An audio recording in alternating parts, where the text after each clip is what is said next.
Hello everyone. For my subscribers, you already know that this is another edition of Rick's Licks. For those of you that are just joining us, my name is Rick Sebastian, and I'm giving these mini lessons, different sections of my book. It's called Independence on the Drum Set, published by Hal Leonard Corporation. So if you'd like to get a copy, just go to Hal Leonard's website and you can order one from there. I did one video for drummers that are not on a really advanced level on how to use my independence patterns in the back of the book to become proficient at playing rock. In that video, I described how when you're playing rock, for the most part, anything you play on your bass drum is going to be playing with your hi-hat. Most of the notes you play in rock won't be playing in the space of the hi-hat. For example, in a basic rock beat, you play an eighth notes on the hi-hat, 2 and 4 on the snare, and any rhythm you play on the bass drum is going to be with your hi-hat.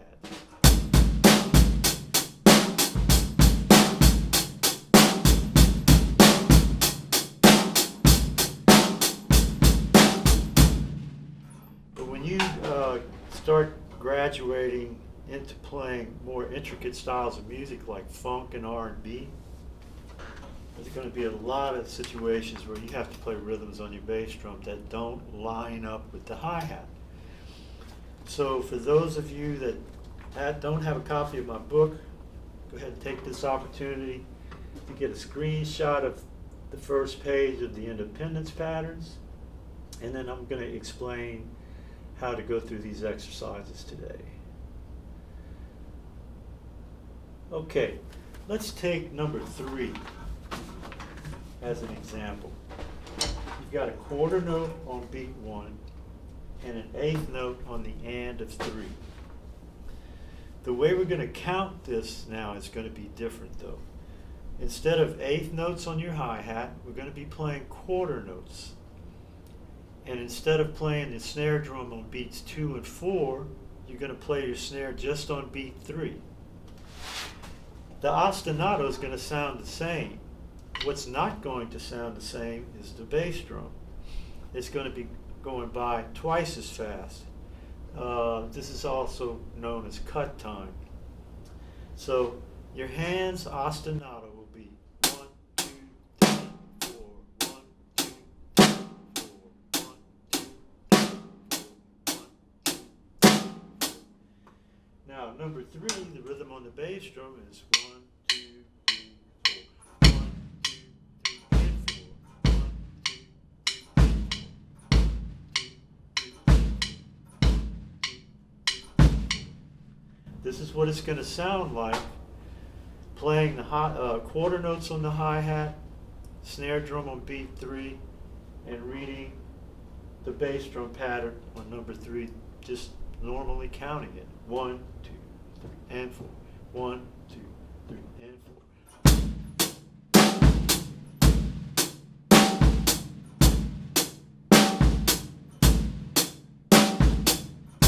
Now, I'll play that again. Pay attention to where my eighth note is on the bass drum.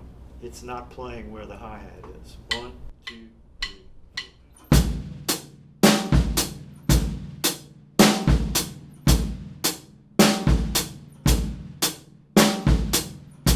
Now, for those of you where this is kind of new, it'll probably be common that your right hand is going to want to play that eighth note on the hi-hat like this. 1, 2, 3, 4.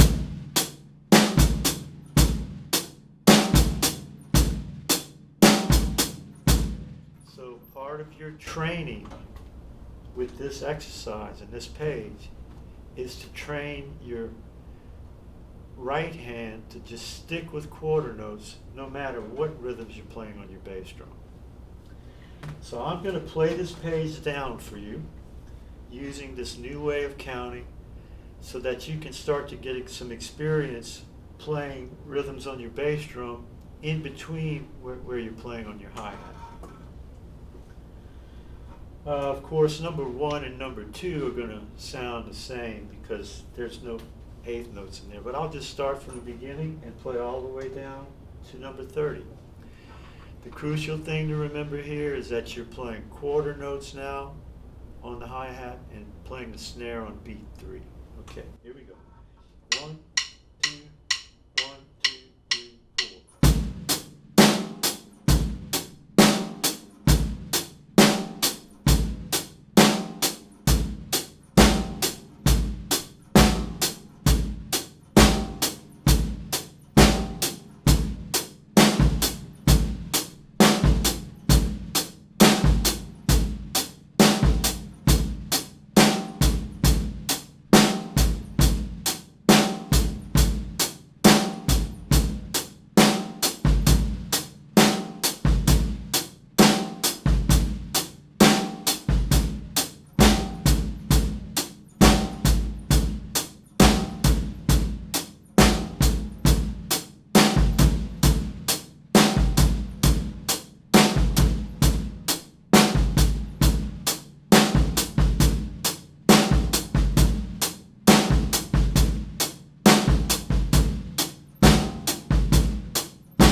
Okay, now I'd like to go down this page one more time. We're counting everything the same.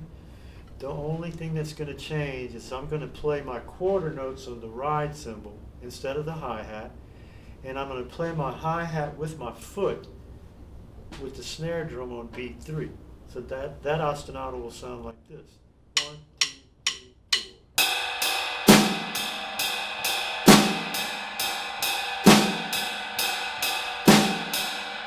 Now I'm going to play this page down again for you, but quite a bit faster also.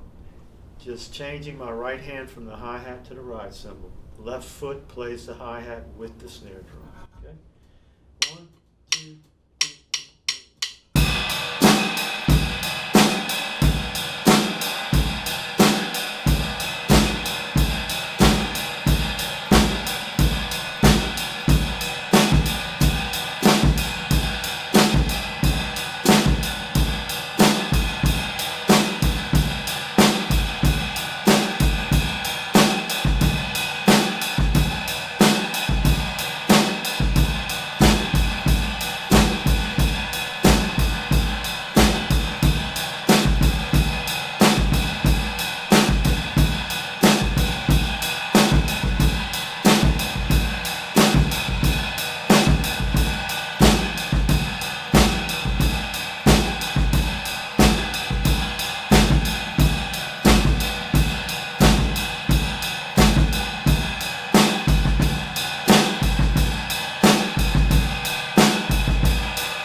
can see, you start to come up with some pretty funky beats practicing this stuff. Some of these patterns will sound better than others.